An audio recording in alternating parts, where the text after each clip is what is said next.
저는 오늘 나를 지키시는 분, 지켜주시는 분이라는 제목으로 말씀을 전하겠습니다. 오래전 일입니다. 라스베가스 지역의 대형 교회인 센트럴 크리스찬 교회에서 노트북 컴퓨터를 훔친 도둑이 있었어요. 그런데 그 도둑이 훔치고 난 다음에 스스로 돌려주면서 용서를 구해서 화제가 됐던 때가 있었습니다. 이 도둑은 노트북 2대를 훔친 뒤에 도주했어요. 그런데 웬일인지 모르겠지만 그 노트북을 자신의 옷으로 싸고 그리고 메모지에다가 글을 남기면서 다시 돌려줬다는 겁니다. 잠깐 보여주시겠어요? 예. 여러분들이 제 말로만 해도 믿겠지만 증거를 보여줘요. 어떻게 이게 있었냐? 이 교회 담임 목사님이 페이스북에 이 사진을 올리게 된 겁니다. 용서해달라고. 제가 그 핸더슨 지성전에서 훔친 것입니다. 용서해 주십시오. 이 교회 저드 윌 하이트 목사님이 노트북과 범인의 쪽지를 페이스북에 공개했기 때문에 알려지게 된 거죠. 노트북은 오전 중에 도난을 당했어요. 그런데 정오 예배 직후에 노스 이스트 성전에서 발견된 거예요.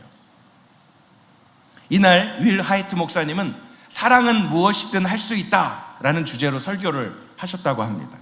특히 용서를 다루고 있었는데 용서에 대해서 이와 관련해서 사람들이 추측을 하는 거예요. 범인이 아마 노트북을 훔치고 난 다음에 설교를 들었을 확률이 높다. 그래서 설교를 들었기 때문에 그에 대한 어떤 반응으로 그렇게 노트북을 돌려주지 않았을까 하는 추측을 했다는 겁니다. 교회 관계자는 익명의 범인을 향해서 노트북을 돌려주라 한 음성은 바로 성령님이었을 것이다라고 이야기를 합니다. 그에게 순종하면 그가 행복의 길로 당신을 인도하실 것이라고 그렇게 조언했다고 합니다. 여러분, 하나님의 말씀을 들으십니까? 하나님의 말씀을 듣는다면 왜, 그리고 그 말씀을 들을 때 여러분들은 어떤 자세를 가지고 듣습니까? 오늘은 어떤 말씀을 하시는지 한번 들어보자. 거기서 거기겠지. 아니면 그래, 그냥 왔으니까 듣고 좋은 것 있으면 내가 취하고 모르고 이해 안 되고 내가 하기 싫은 건 그냥 포기하고 버려버리고 잊어버리고. 혹시 그렇게 하나님의 말씀을 듣지는 않습니까? 신명기 6장 24절로 25절은 이렇게 우리에게 말씀합니다. 여호와께서는 우리에게 그 모든 규례를 지키고 우리 하나님 여호와를 경외하라고 명령하셨다. 이는 우리가 항상 번창하고 오늘과 같이 우리를 살아있게 하시기 위함이었다. 그리고 우리가 그분이 우리에게 명령하신 대로 우리 하나님 여호와 앞에서 이 율법을 삼가 지키면 그것이 우리의 의로움이 될 것이다. 말씀을 지키면, 주의하여 지키려고 하면 그것이 우리의 의로움이 될 것이다 라고 성경은 우리에게 기록하고 있습니다. 그 어떤 사람이라 할지라도요, 하나님 말씀에 순종하지 않으면 죄인입니다. 그리고 그 어떤 사람이었다 할지라도요, 하나님의 말씀에 순종하여 삶을 돌이키고 회개하면요, 의롭다 칭함을 받을 수 있습니다. 이게 복음입니다. 너 그렇게 살았는데 어떻게 네가 구원을 받을 수 있어? 너 그렇게 살면서 네가 아무리 용서를 구한다고 해도 너는 용서받을 수 없어 라고 말할 수 없다는 거예요. 행함으로부터 주어지는 구원이 아니라 오직 믿음으로 주어진 구원임을 바로 알아야 합니다. 어느 누구나 주께 나아가는 자에게 주시는 은혜가 있는데 그것은 값 없는 은혜입니다. 우리가 그 대가를 치르지 않아도 주시는 값 없는 은혜. 그런데 그 은혜를 값없이 받았다고 해서 값싼 은혜가 아니라는 걸 기억하십시오. 그 무엇과도 비교할 수 없는 값진 은혜를 우리는 받은 것입니다. 이 세상 그 어느 것보다도 귀한 은혜고 그 무엇과도 바꿀 수 없는 은혜를 여러분들은 누리고 있는 겁니다. 저와 여러분을 향하여서 베풀어 주신 귀한 은혜를 여러분 하찮게 여기거나 무시하거나 외면한다면 이처럼 비참한 것은 없습니다. 그 귀한 사랑에 반응하면서 늘 말씀에 순종하며 하나님 되심을 높여드리는 저와 여러분의 삶이 되기를 주님의 이름으로 축원합니다. 나의 평생에 나의 구원자 되신 하나님을 정말 높여 찬양하는 것, 찬양 시간뿐만 아니라 여러분들의 삶의 모든 영역에서 하나님을 높이는 자, 하나님을 영화롭게 하는 자로서 부르심을 받았다는 것을 기억하시기 바랍니다. 여기서 잠깐 3분 40초 정도의 영상을 제가 설명하는 것보다 영상을 통해서 아주 짧게 요약된 건데 영상을 보겠는데요. 종교개혁 주일에 대한 내용입니다. 잠깐 보겠습니다. 독일에서 1483년 마르틴 루터가 태어났습니다. 조선시대 9대 왕 성종 때 태어났네요. 그가 1517년 당시 로마의 교회를 향해 비텐베르크 교회 문 앞에 95개조 반박문을 발표했습니다. 이러이러한 건 말도 안 된다. 무려 95가지나 쓴 거죠.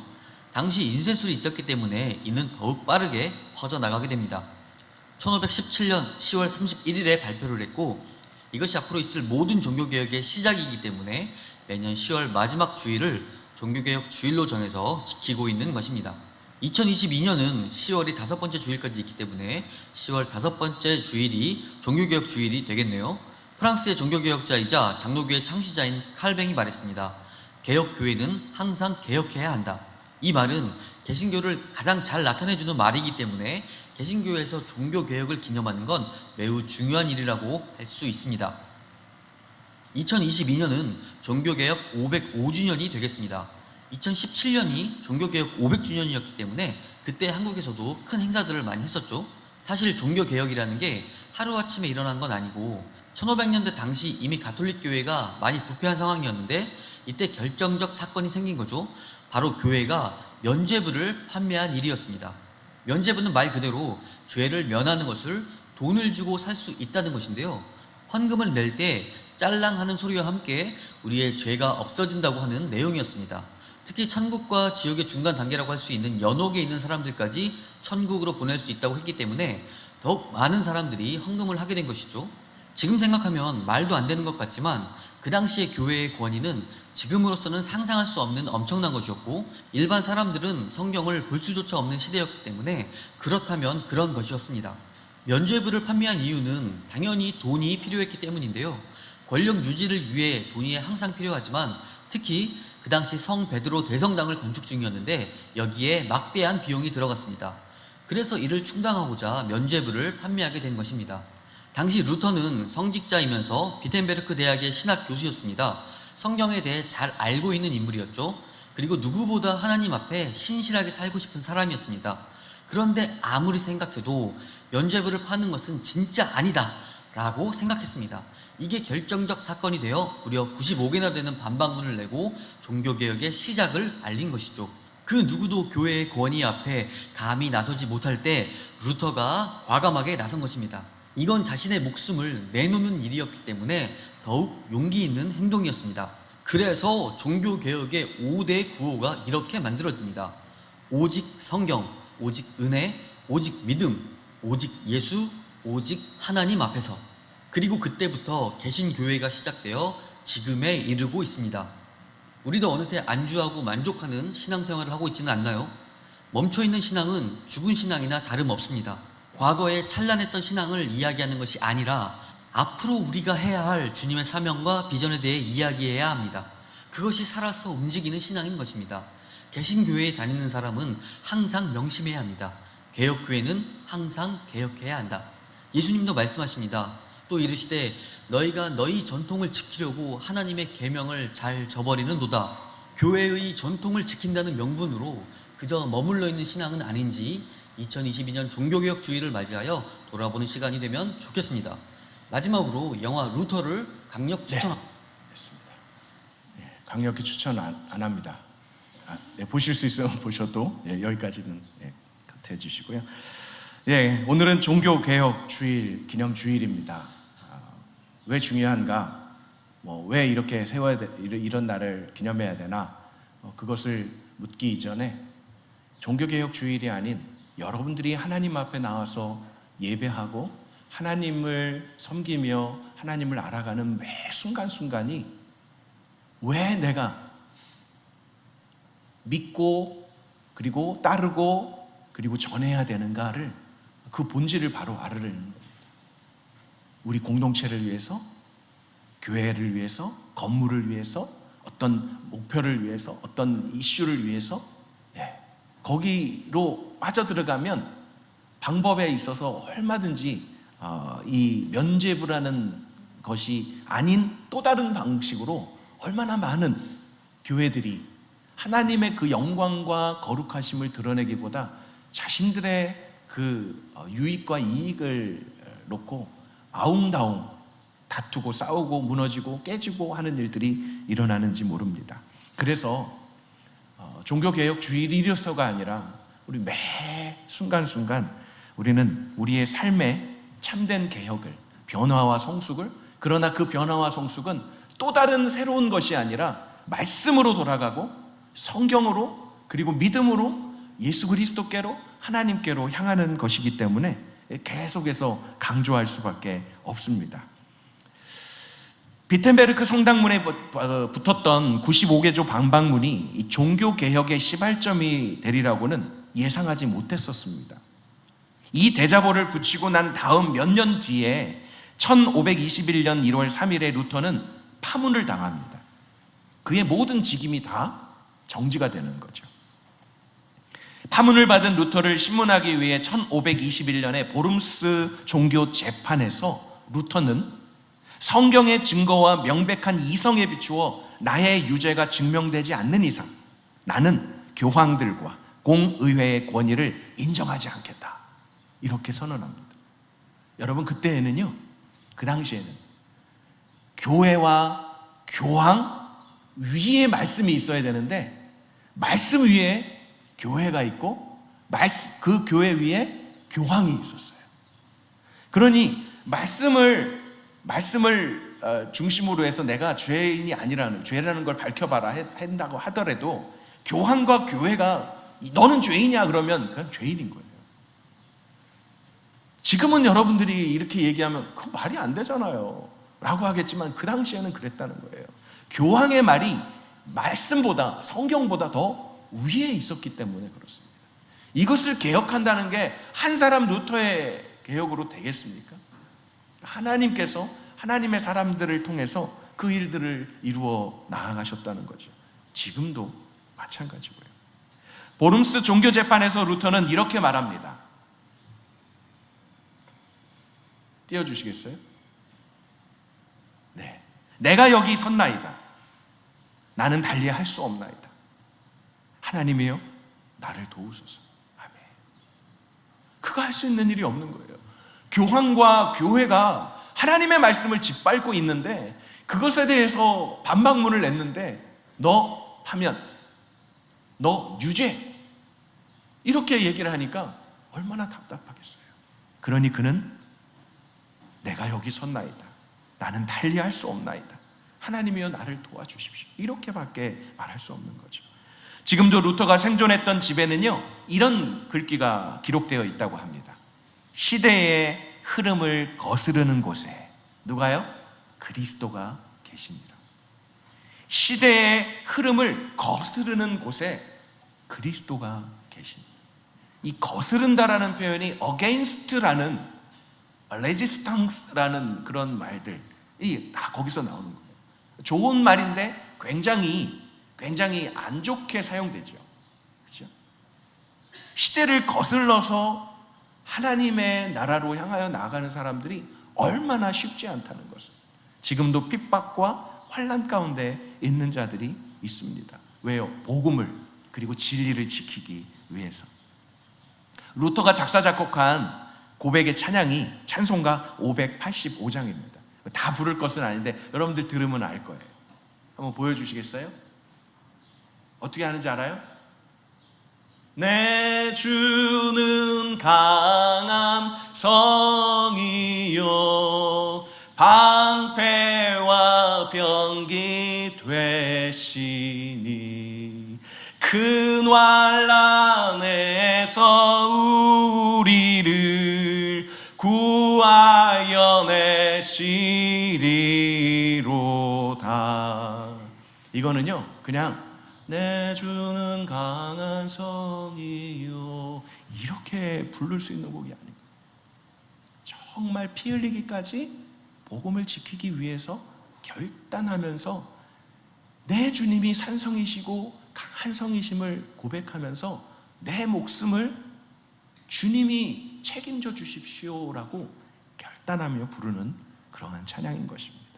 종교개혁은 부패한 전통적인 제독교회의 왜곡된 교리에 철퇴를 가했지만 결론은요 신앙과 영성의 개혁이에요. 어떤 단체나 어떤 모습들에 갇혀있는 개혁이 종교개혁이 아니라 우리 각자의 종교개혁. 작년보다 2022년이 여러분의 삶에 믿음 생활에 어떤 개혁이 있었습니까? 10월달 이제 다 갔죠. 내일이면 10월의 마지막 날이죠. 10월달에 여러분들의 삶, 믿음의 삶이 11월달에 어떤 모습으로 개혁되어야 할까요? 우리 홀리 임팩트는 이렇게 개혁합시다. 네, 필요합니다, 때로는. 그러나 그것 자체도 틀에 가둬놓는 것 아닙니까? 우리 홀리 임팩트는 이렇게 해야 됩니다 라고 하는 동시에 그렇게 하면 좋죠. 그런데 그렇게 하지 못하는 사람들, 그렇게 하려고 해봤지만 안 되는 사람들은 그럼 어떻게 되는 겁니까? 그러나 이렇게 하자가 없을 수는 없습니다. 여호와께로 돌아가고 말씀으로 성경으로 돌아가자라고 하는 건 계속해서 외쳐져야 돼요. 그러면 여러분들의 삶 속에 여러분들의 삶의 그 영역 속에서 나는 어떻게 하나님께로 돌아갈까? 나는 어떻게 성경으로 돌아갈까가 계속해서 고민되어져야 됩니다. 누군가 지시해서 하는 그런 이렇게 해야지 정말 믿음이 있는 거야 라고 하는 그런 지도는 어느 정도는 할 수 있지만 그게 참된 길이 아닐 수 있죠. 안내자는 될 수 있죠. 특히 청년회 때 여러분들 누가 뭐 하라고 그러면 일단은 안 하고 싶은 게 뭐 청년 아닌 저도 그런데 일단 하라고 그러면 일단은 안 하고 싶어요. 그리고 하라는 말이 조금 줄어들면 그때서 해볼까? 이렇게 심보가 그러더라고요. 제가 저만 그래요? 우리 아내가 자기야 저기 쓰레기 좀 쳐줄래요? 뭐 빨래 좀 널어줄래요? 그러면 내가 말 안 해도 내가 널려고 그랬는데 왜 말을 해가지고 안 해? 예, 그런 마음이 있어요.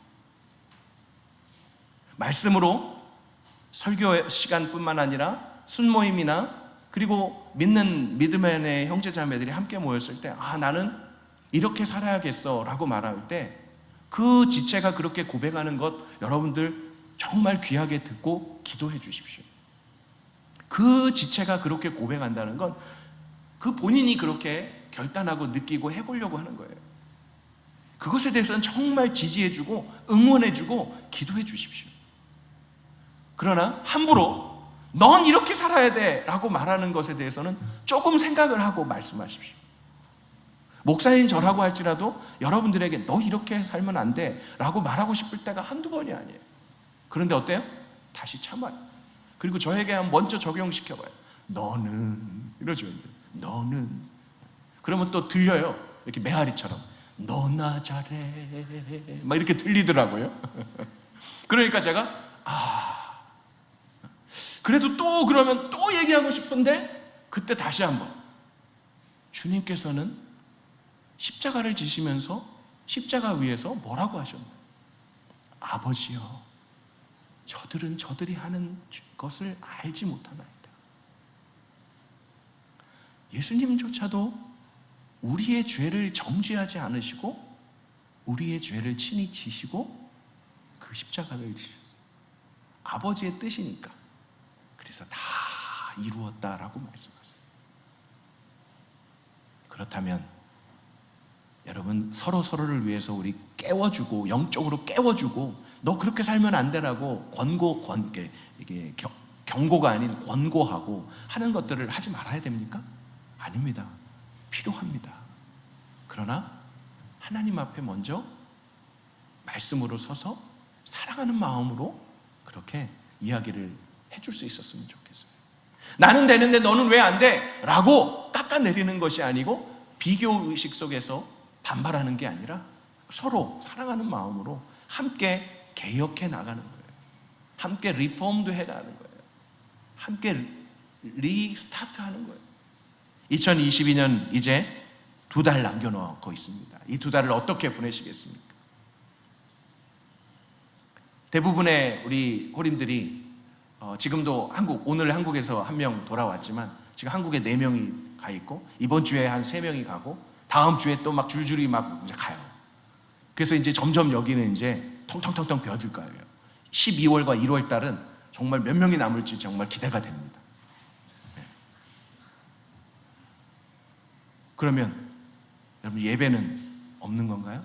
아니죠. 한국에 가더라도 정말 부탁이에요.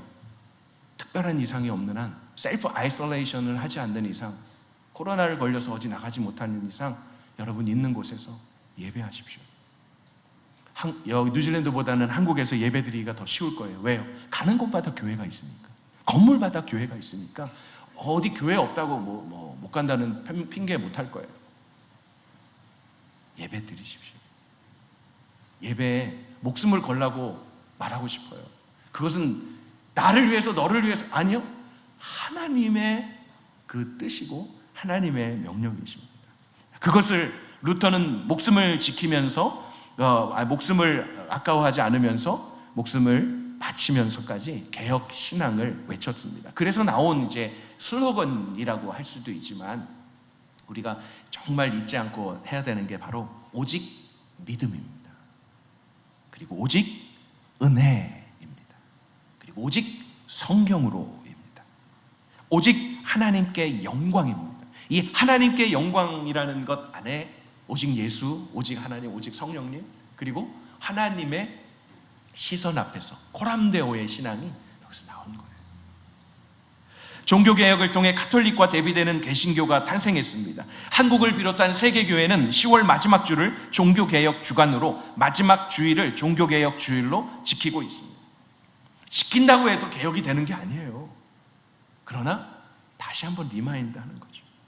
세상이 그렇고 사회가 그렇고 학교가 그렇고 판단하고 비판하고 말만 하면 되지 않습니다. 저도 그래서 참 조심해요. 종교개혁 주일에 왜 세상은 이래 라고 얘기하고 싶지 않아요.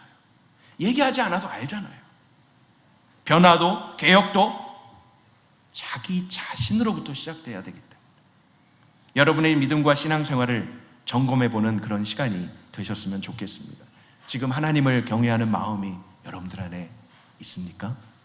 하나님을 향한 사랑이 여러분들 안에 있습니까? 없다는 말이 아니라 있다면 그 있는 것을 어떻게 행함과 진실함을 가지고 믿음으로 나타내고 있는가, 각자가 누구 의식하지 마요. 누구 의식하지 마요. 각자가 하나님 앞에 서십시오. 오래전 제가 3일 동안 노스쇼 병원에 입원했던 적이 있었습니다. 병실을 4번이나 옮겨 다녔던 가운데 정말 감사한 건 가는 곳마다 화장실이 바로 옆이나 앞에 있어서 너무 좋았습니다. 스스로 화장실을 가기도 힘든 중증 환자들이 참 많은데 저는 혼자서 갈 수 있었기에 또 감사했습니다. 화장실 안쪽 문마다 붙어 있었던 이 노티스 사인이 있었는데 화장실 가며 오며 이걸 보는데 그냥 지나치게 보지 않고 그 노티스를 좀 묵상하게 됐습니다. 이게 직업병이에요, 목사들의. 뭘 보더라도 이게 어떻게 하면 이걸 이렇게, 그래서 이거를 제가 오랜 시간 가지고 있었는데 사진을 막 찾을 수가 없었는데 오늘 얼마 전에 찾았어요. 정말 막 그 모든 하드 다 뒤져갖고 막 했는데 못 찾았는데 정말 이 극적으로 찾아내서 이렇게 보여드릴 수 있어서 좋아요. 왜? 이것도 증거인데 그런 거 없던데요. 예, 증거입니다. 이런 사인 혹시 기억나는 사람 있어요? 없어야 돼요. 뭐 병원 가서 뭐 화장실 들락달락 할 일이 있어. 되도록이면 안 했으면 좋겠어요. 우리 의사 간호사들은 또 거기서 살고 있겠지만 아주 오래된 사인이에요. 저게 화장실 안쪽에 붙어 있었어요. 나머지 작은 글씨가 잘 보이나요? 네, 이제 하나씩 제가 묵상했던 걸 잠깐 나누겠습니다. 첫 번째, 제일 큰 글씨. Stop, don't fall. 넘어지지 않도록 네가 가고 싶은 대로 가지 말고 나의 인도를 받으라 하시는 그 말씀으로, 여호와는 나의 목자이시기에 우리를 푸른 초장 맑은 물가로 인도하여 주십니다. 주님을 따라가는 자는 넘어지지 않습니다. 우리로 실족하지 않게 하시는 분이 여호와 하나님이십니다. 우리가 넘어지지 않으려면, 실족하지 않으려면 어떻게 해야겠습니까? 오늘 본문 3절 말씀을 보겠습니다. 함께요. 3절 시작. 그분은 내 발을 미끄러지지 않게 하시리라. 너를 지키시는 그분은 졸지도 않으시리라. 두 번째, 바로 밑에 있는 거예요. Ring the bell, wait for help. 도움이 필요하면 전능하신 하나님께 ask, knock, seek 해야 합니다. 하늘 하나님 아버지의 이름을 불러야 합니다. 주여, 아버지, 하나님 부르셔야 돼요. 근데 어떤 형제들도 가끔 제가 보기도 했지만 우리 자매들이 뭔가 이렇게 놀라고 막 힘들면 뭐가 나오죠, 입에서? 예? 자매들은 주로 이렇게 나오더라고요. 어머나 이러더라고요. 어머니, 뭐 어머니는 아니고 어머나 뭐 이러더라고요. 위급하고 힘들 때 여러분들 그냥 자동적으로 주님, 주여, 주문 외듯이가 아니라 나를 지키시는 하나님을 부를 수 있어야 돼요. 아빠, 아버지세요. 그 하나님을 부르. 그리고 기다려요. 우리 본문 1절과 2절입니다. 같이 읽어볼까요? 내가 산을 향해 눈을 든다. 내 도움이 어디서 오겠는가? 내 도움은 하늘과 땅을 만드신 여호와께로부터 온다. 시인은 지금 내가 눈을 들어서 산을 보는데 나 도움이 어디서 오지 몰라서 지금 그러는 게 아니라 어디서 오는지를 정확히 알고 지금 질문을 던지는 거예요.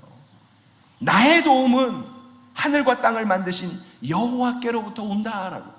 그러니까 도움이 필요할 때 부를 수 있는 건 여호와 하나님 부르는 거죠. 내가 누구한테 도움을 청해야지가 아니라 하나님께 도움 청하려면 아버지, 하나님. 성경 속에 많은 인물들이 그들의 처한 환경 속에서 아버지 하나님을 부릅니다. 성경에 하나님을 부르는 용어들을 주의 깊게 한번 읽어보십시오. 그때그때의 상황에 따라서 하나님을 어떻게 부르는가가 나와요. 그냥 평상시에 기도할 때는 사랑이 많으신 하나님, 은혜와 긍휼이 풍성하신 하나님, 뭐 이렇게 이제 일반적으로 기도하지만 정말 간절할 때, 정말 힘들 때 여러분들 어떻게 나와요? 어떻게 나와요? 아버지라고 부르지 않고도 바로 단도직입적으로 얘기할 때도 있지만 외치죠. 주여. 예수님을 만났던 소경도 눈을 뜰 수 없어서, 볼 수 없어서 어떻게 했어요? 외쳤어요. 지나가신다는 말을 듣고 외쳤어요. 나사렛 예수여, 나를 불쌍히 여기소서. 조용히 해. 더 크게 외쳤어요. 외쳐야 돼요. 그리고 기다려야 돼요. 시편 27편 14절입니다. 너는 여호와를 기다릴지어다. 강하고 담대하며 여호와를 기다릴지어다. 왜? 응답하시는 거에 확실히 응답하시기 때문에. 시편 37편 7절입니다. 여호와 앞에 잠잠하고 참고 기다리라. 자기 길이 형통하며 악한 꾀를 이루는 자 때문에 불평하지 말지어다. 빨리요. 저 사람 저렇게 나를 괴롭히는데 손 좀 봐주세요. 빨리요. 불평하지 말고 기다리래요. 참고 기다리래요. 시편 40편 1절은 이렇게 고백합니다. 내가 여호와를 기다리고 기다렸더니 귀를 기울이사 나의 부르짖음을 들으셨도다. 참 힘든 일이에요. 배를 누르면 빨리 와야죠. 그런데 불렀는데 빨리 안 오시면 정말 답답하죠.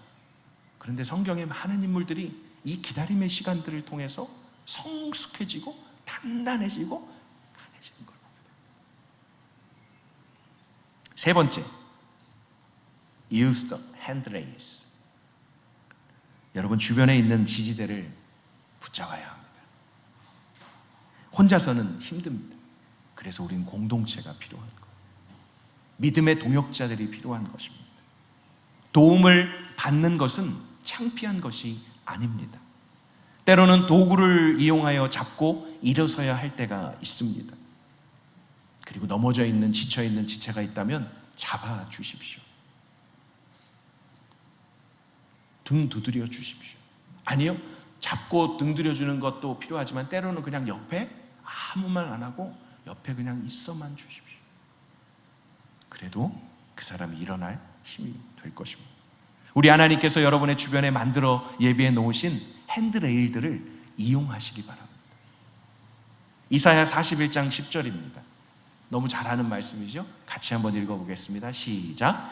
그러니 두려워하지 마라. 내가 너와 함께 있다. 걱정하지 마라. 나는 내 하나님이다. 내가 너를 강하게 하고 너를 도와주겠다. 내 의로운 오른손으로 너를 붙들어 주겠다. 아멘. 로마서 8장 28절은 또한 이렇게 말합니다. 우리가 알거니와 하나님을 사랑하는 자 곧 그 뜻대로 부르심을 입은 자들에게는 모든 것이 합력하여 선을 이룬다. 공동체와 교회가 그런 곳이에요. 혼자 할 수 없어요. 함께 선을 이루어 가야 합니다. 다음, use your walking aid. 혼자 걷기 힘들 때 주변의 도움을 받아야 합니다. 지팡이라도 좋습니다. 하나님의 사람 모세도요 200만 명이나 되는 이스라엘 백성들을 애굽에서 이끌어낸 능력의 리더였지만 그는 항상 지팡이를 가지고 있었어요. 아말렉과의 전투에서 두 손을 높이 들고 기도하곤 했지만 이 해가 질 쯤 되니까 막 이제 피곤하니까 손이 막 내려가는데 아말렉과의 전투에 이스라엘 백성들이 막 지는 거야. 근데 어떻게 해요? 손을 올리면 이기는데 자꾸 내려가잖아요. 그래서 어떻게 해요? 아론과 훌이 옆에서 양손을 붙잡아 줬어요. 사도 바울이라 아무리 능력 있는 사도 바울이라 할지라도 그의 주변에는 항상 하나님께서 돕는 사람들을 함께하게 하셨습니다. 그들의 도움을 통해 더 큰 복음의 확장이 있었던 것입니다. 여러분 혼자는 할 수 없습니다. 그래 혼자 할 때 어때요? 쉽게 지쳐요. 그러므로 방패가 되시고 요새가 되시는 피난처가 되시는 하나님께서 저와 여러분을 지키시고 도우시려고 그렇게 함께하게 하신 공동체 안에 여러분 옆에 있는 지체들을 귀하게 여기시기 바랍니다. 내가 도와줄 때도 있지만 내가 도움을 받을 때도 있다는 것을 기억하십시오. 그런 의미에서 함께 옆에 있는 지체 한번 살짝 미소 띄우면서 바라봐 주십시오. 아무 말 하지 말고 비웃지 말고 째려보지 말고 살짝 내가 너 도와줄게 이런 마음, 그리고 내가 힘들 때 너 나 도와줘 이런 마음이죠. 네, 그 다음 이제 2개 남았습니다.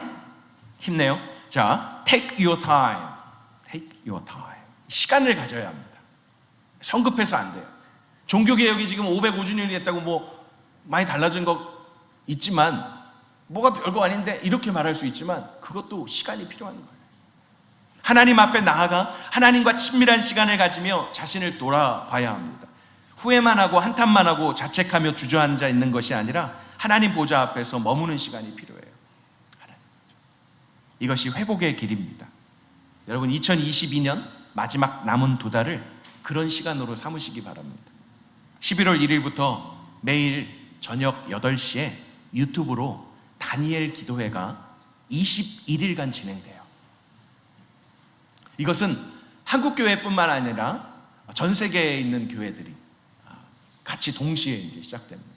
근데 안타까운 건, 좀 힘든 건 한국 시간 8시다 보니까 뉴질랜드 12시예요. 그래서 좀 힘들어요. 그래도 그것으로 이 실황으로는 할 수 없지만 다음 날 되면 전날 했던 게 그대로 올라와요. 그래서 여러분들 클릭만 하면 얼마든지 찬양과 그리고 많은 분들이 간증하며 또 설교하시는, 대부분이 간증이에요, 다니엘 기도회는. 그런데 그것을 이렇게 좀 들으실 수 있어요. 듣고 또 같이 기도하면 좋겠어요. 또한 11월 22일부터 팬데믹으로 오프라인으로 못했던 청년 코스타가 3박 4일 동안 와이카토 대학에서 열립니다. 제가 2001년 그 청년 코스타 때부터 참석을 했었는데 2001년 청년 코스타가 1회입니다. 2000년이 프리 코스타로 했었고요. 2001년에 청년 코스타 때 700명이 넘게 왔어요. 죽는 줄 알았어요. 제가 행정간사였는데 등록받고 막 하는, 아주 죽는 줄 알았어요. 정말 말 그대로. 마지막 날 집회 장소에 갔어요. 그 전까지 갈 수 있는 시간이 없었어요. 너무 많은 사람들이 몰려왔어요. 지금은 그렇게 많이 모이지는 못합니다.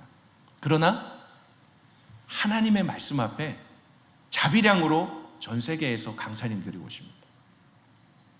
청년들을 깨우려고, 이 땅의 유학생들을 섬기려고 오십니다. 그리고 함께 모여서 하나님을 예배하고 하나님의 말씀 앞에 나아가는 청년 코스타가 3박 4일 동안 있을 예정인데, 이런 기회들을 여러분들 놓치지 마시고요. 또 대부분 또 한국에 가니까 뭐 여기서 할 수도 없고 한국에 가서 있을 때 한국에는 더 많아요. 청년 코스타 못지않은 굉장한 집회들이 각 교회 뭐 수련회가 있든지 아무튼 아는 지인의 그 청년부에 가서 여러분들 있는 동안 몇 주라도 청년부 예배를 좀 드리십시오. 제가 숙제를 내드리고 싶어요. 장년부 예배나 또 뭐 어린이 예배도 좋지만 되도록이면 여러분 나이에 맞는 청년부 예배를 좀 참석하십시오. 그래서 관람하지 마십시오. 평가자가 되지 마십시오. 예배자로서 참석하고 이 시대의 청년들이 어떤 생각을 하고 어떻게 신앙생활 하는지를 함께 좀 이렇게 배우고 나누는 그런 시간들을 갖고 다시 우리 호림으로 돌아왔으면 좋겠어요. 이거 숙제입니다. 한국에 가서 예배 땡겨 먹지 마십시오. 예배 그냥 온라인으로 드리지 마십시오. 교회가 너무 많잖아. 그래서 한국에 있는 동안도 여러분들 예배가 더욱더 온전하게 드려졌으면 좋겠습니다. Take your time. 그런 시간들이 필요해요. 하나님 앞에 머무는 시간. 마지막으로 저에게 가장 큰 의미로 다가왔던 부분이 마지막 부분에 있는 거예요. Small steps, faster recovery. 회복의 길은요, 한 방이 아니에요. 여러분 이 한 방으로 한 번 이것 때문에 생각해 보세요. 이 한 번에 뭔가 되려고 하는 거, 이것 때문에 교회가 그리고 이 세상이, 사회가 망해가는 거예요. 한 방이면 뭐가 된다라고 하는 것 때문에 속고 망하게 되는 거예요. 작은 한 걸음 한 걸음 내어딛는 발자국이 쌓여서 빠른 회복과 치유와 변화와 성숙을 가져오게 된다는 것을 믿으시기 바랍니다. 개혁은요, 변화는요, 한두 번이 아니에요. 그냥 꾸준하게, 그리고 인내하며 지속성 있게 반복하며 멈추지 않는 가운데 이루어져 가는 것입니다. 이 일을 위해 나의, 그리고 너의, 그리고 이스라엘의, 그리고 호림의 하나님께서 어떻게 하신다고 오늘 본문은 말하고 있냐면 8절입니다. 졸지도 주무시지도 아니하시면서 지키신다고 하는데 언제까지요? 함께 읽겠습니다. 여호와께서 네가 나가고 들어오는 것을 지금부터 영원히 지키시리라. 아멘. 요 교회, 여기 교회 들어오고 나가고 요 정도가 아니에요. 여러분들의 모든 삶을 지키신다는 거예요. 이 모든 과정 속에 우리 하나님께서 아버지 되시고 인도자 되시고 지켜주시는 분이심을 시인은 고백하고 있고요. 다른 것으로 눈을 돌리는 것이 아니라 오직 나를 지으시고 나를 사랑하시는 하늘 아버지께서 나를 눈동자와 같이, 그리고 졸지도 않으신대요. 주무시지도 않으신대요. 이 사실이 얼마나 감사한지 모릅니다. 나를 지켜주시는 분. 시인은 내가 눈을 들어 산을 보리라, 나의 도움이 어디서 올고, 이렇게 시작하지만 중간에 보면 네 하나님이 너를 지키시는, 이렇게 얘기해요. 그리고 또 중간에 이스라엘을 지키시는 분, 나에서 끝나지 않고 너와 그리고 공동체를 향하신 하나님을 시인은 고백하고 있습니다. 여러분, 한 사람 한 사람을 지키시는 하나님께서 바로 나의 아버지 되시고 여러분의 하늘 아버지가 되십니다. 시편 121편 1절에서 8절 안에 이 지키신다는 약속이 어떻게 강조되었냐면 3절, 4절, 5절, 7절, 8절에 계속해서 반복해서 지키시리라 라고 6번이나 나옵니다. 어제도 지켜주셨고 오늘도 지켜주시며 내일도 장차도 지켜주실 하나님은 바로 저와 여러분의 아버지 되십니다. 그 아버지께로 우리 믿음으로 또 주신 은혜를 가지고 더욱더 성경으로 더 깊이 들어가서 여러분 안에 삶의 개혁이 날마다 일어나기를 주님의 이름으로 축원합니다.